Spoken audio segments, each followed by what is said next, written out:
My mother left me behind for a 2-week ballet trip with her new husband. By the time she cleared customs, I had already discovered 12 hidden letters and chosen a new family. My name is Elo, and when I was 15, my mother abandoned me at an airport. I can still picture the careless shrug she gave as she handed me $200 and walked away with Cassian and his kids. That moment at Gate 24 shattered everything I thought I knew about love and family. What I never imagined was that her betrayal would uncover the truth about my past and change my life forever.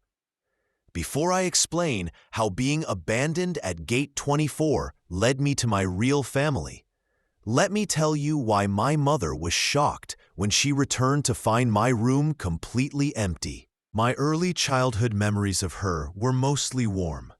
I remember weekends at the park, where she pushed me on the swings until I laughed so hard my stomach hurt.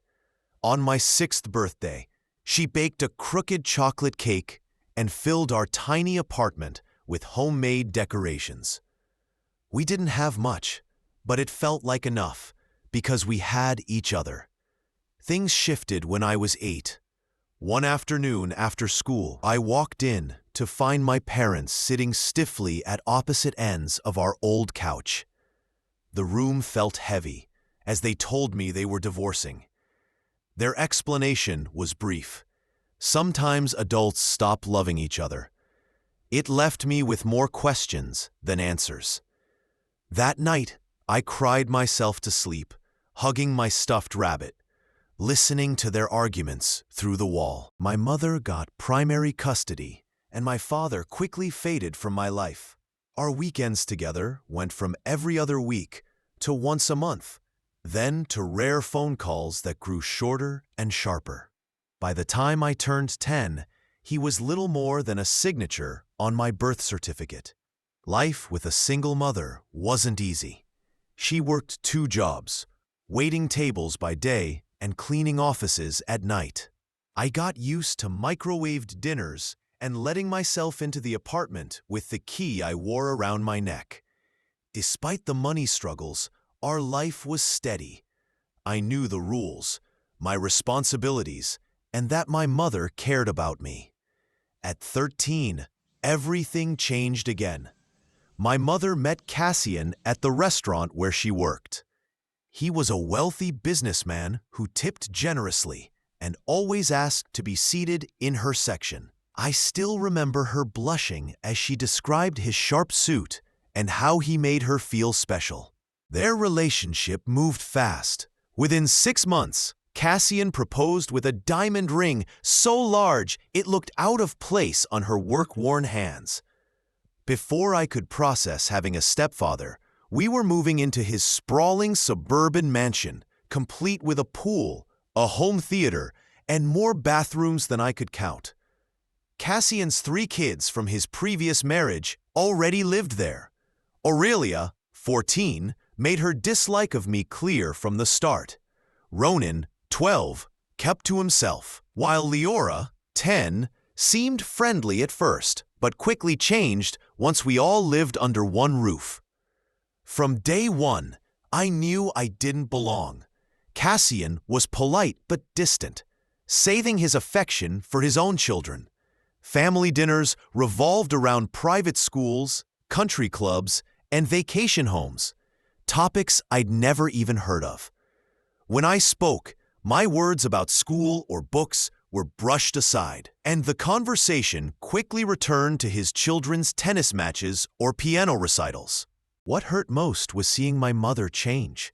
The woman who once clipped coupons now talked confidently about designer brands. She dyed her hair, whitened her teeth, and laughed awkwardly about our struggle years whenever Cassian's friends were around. It was like she was peeling away parts of herself tied to me. I tried hard to fit in. I offered to help Aurelia with homework, praised Leora's drawings, and asked Ronan about his video games. My efforts were met with indifference at best and outright rejection at worst. One painful memory was overhearing Aurelia tell a friend that her dad's new wife came with extra baggage, meaning me. The timing gave me a chance to enter the property legally, since I was still listed as a resident, and collect my belongings without conflict. My dad reminded me that I didn't have to go if it felt overwhelming, saying his legal team could manage it. But I knew I needed to do it myself. It was an important step in closing this part of my life. "I want to go," I told him clearly. "There are things there that matter to me." Once we decided, we prepared carefully. Flights were booked, legal paperwork completed, and a moving company arranged to handle my things.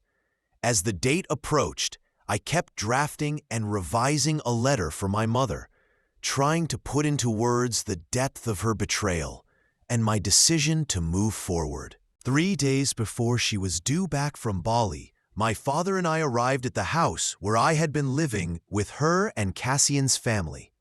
We were joined by Rowena Pike and her assistant. Using my key, I stepped inside and found the house silent, exactly as it had been left. Walking through as an outsider felt strange. What once was familiar now seemed foreign, like I was viewing it through new eyes. For the first time, I noticed the photos on the walls, mostly of Cassian and his children. My mother appeared only occasionally, and there were none of me, nor of us together. "Where's your room?" my father asked quietly, resting a hand on my shoulder. I led him upstairs to the smallest room at the end of the hall, furthest from the master suite. Opening the door revealed my plain space, neat but impersonal, nothing like the decorated rooms of the stepchildren we had passed. "This was your room?" my father said, surprised at the bare furnishings. "It's fine," I replied automatically, a conditioned response from years of being told to be grateful. He shook his head softly. "No, sweetheart, it's not fine. You deserved better." With the mover's help, we began packing. Clothes went into wardrobe boxes, books and school items into smaller cartons. I chose carefully, leaving behind anything given by my mother or Cassian, taking only what was mine or held sentimental value. While emptying my desk, I found a small box of forgotten keepsakes. Photos from before the divorce, birthday cards from my father in the early years, and even the teddy bear he had sent for my 5th birthday. "You kept these," he said, his voice filled with emotion as I handed them to him. "I never fully believed she was telling the truth about you not caring," I admitted. "Not completely." In the closet, hidden under shoes, I discovered something that stopped me cold.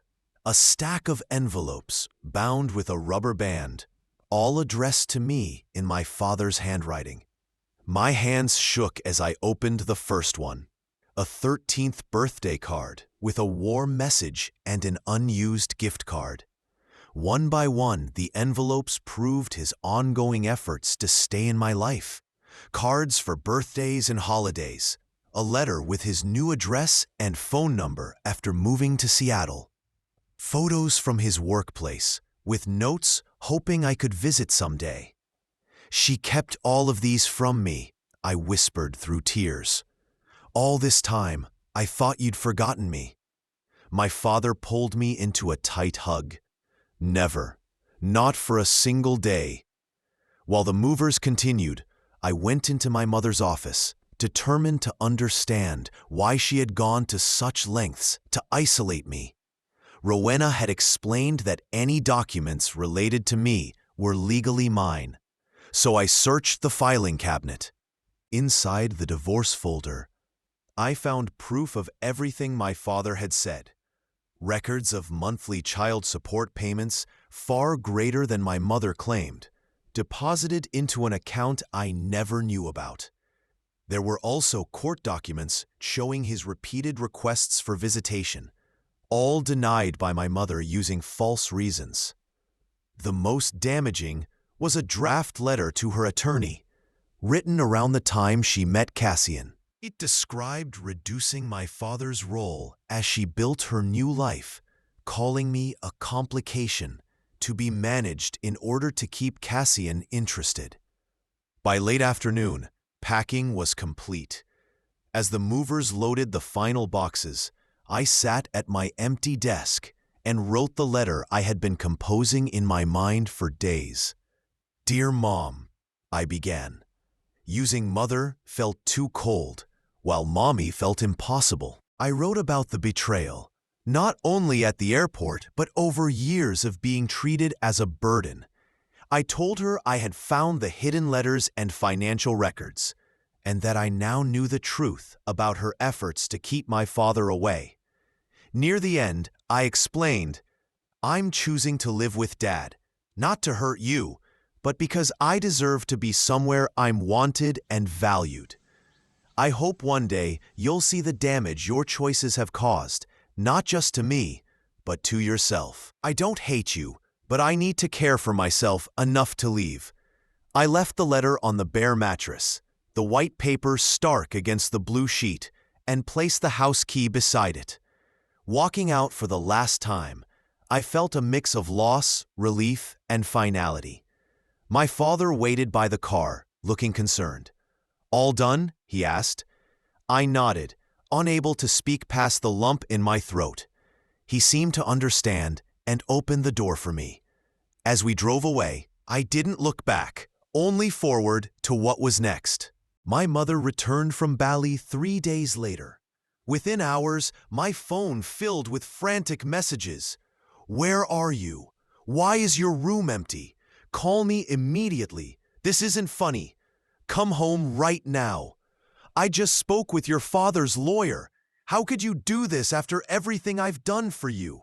Please, sweetie, come home. We can work this out. I miss you." The messages followed the same cycle as always: anger, guilt, and false apologies. I showed them to my father and Rowena, who both urged me not to reply until legal matters progressed. A week later, my mother showed up at my father's house unannounced. The security system alerted us, and her SUV appeared on the monitor as she pressed the intercom repeatedly. "You don't have to see her," my father said. "We can have security turn her away." But I knew the meeting was unavoidable. "I'll talk to her," I said firmly, "but I want you and Rowena there." When the door opened, her face showed mixed emotions, relief at seeing me, but also anger at the situation. Dressed in a stylish sundress and sunglasses, she looked every bit the image of suburbia. "Hello, thank God," she exclaimed, reaching to hug me. I instinctively stepped back. Her arms dropped. "What is going on? Why did you leave? Why are you with him?" The last word was so sharp I flinched. "Perhaps we should continue this inside," Rowena suggested, her tone measured. We moved into the living room. I sat close to my father and Rowena, while my mother stayed standing, arms folded tightly across her chest. "Hello," she began, her voice firm but strained. "I don't understand why you're doing this. Why would you run away and make me look like a bad mother?" I met her eyes steadily. "I didn't run away. I left because you abandoned me at the airport, and because I found the letters, the financial records, and everything you kept from me." Her face paled, but she quickly recovered. "You're exaggerating. I did what I thought was best. Your father wasn't reliable." "That's not true," I said firmly, holding up the stack of envelopes. "He wrote to me for years. You hid every single one." She flushed but didn't deny it. Instead, she turned to Rowena. "This is private family business. You don't need to be involved." "Actually, I do," Rowena replied calmly. "Elo is my client, and these documents show a clear pattern of parental alienation. That is a legal matter."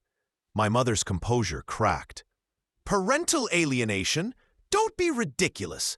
I was protecting her from disappointment." "By lying?" I asked. by making me think my dad didn't care. While you told Cassian I was a burden, I read the letter. You called me a complication.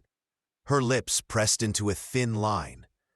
You weren't supposed to see that. But I did, I said, and now I know the truth.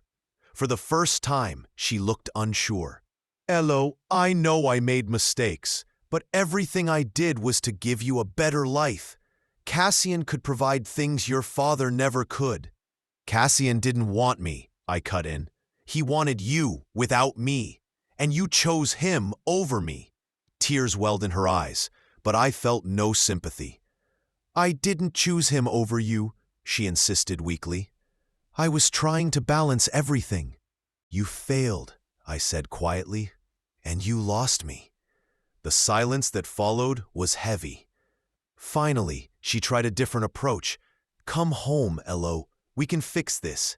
I'll explain everything. Things can go back to how they were. I shook my head. There's no going back. I'm staying with Dad. I need to be somewhere I'm wanted. Her tears fell freely now. So that's it? You're just leaving me? No, I said carefully. You left me a long time ago. I'm just choosing not to follow anymore. Rowena stood, signaling the meeting was over. I think we're done here. Any further discussion should go through legal channels. My mother looked at me one last time, her expression torn between anger and sorrow. You'll regret this, she whispered, before turning and walking out. The sound of the door closing was like a final line being drawn. My father pulled me into a hug. I'm proud of you, he said quietly. That took courage. I leaned into him, exhausted but relieved. For the first time in years, I felt like I was exactly where I was meant to be. In the weeks that followed, life gradually began to settle into something steady. My father helped me unpack, arranging my books on shelves and hanging the few posters I'd kept. He made sure my new room reflected me, not just a spare space. For the first time in years, I felt like I belonged somewhere. I started at a new school, and though it was intimidating, I felt supported. My father encouraged me to join clubs and activities, reminding me I deserved a fresh start. Slowly, I built friendships, real ones, not strained connections formed out of obligation. Therapy also became part of my routine. At first, I resisted, worried it would mean reopening wounds I wanted to leave behind. But over time, those sessions gave me tools to process the anger, betrayal, and grief I carried. I began to understand that my mother's actions reflected her choices and insecurities, not my worth. Letters from her still arrived occasionally, shifting in tone, sometimes pleading, sometimes defensive, sometimes angry. For a long time, I didn't respond. Eventually, with my therapist's help, I wrote a single reply. I explained that I was safe, healing, and not ready for contact. Setting that boundary gave me a sense of control I had never felt with her before. Meanwhile, my relationship with my father deepened. We shared simple moments, cooking dinner together, walking the dog, or just talking about school, that meant more to me than any luxury Cassian's house ever offered. He showed up consistently, and that was what I had always needed most. Looking back, I realized that the day at Gate 24 was both the worst and the best day of my life. Worst, because it revealed the depth of my mother's betrayal. Best, because it forced the truth into the open and reconnected me with the parent who had never stopped fighting for me. Today, I still carry scars from what happened, but I also carry strength. I know now that family isn't defined by appearances, wealth, or even biology. It's defined by love, honesty, and showing up for each other. My story didn't end at the airport. It began there, and though the journey has been painful, it led me to a place where I am finally free to be myself.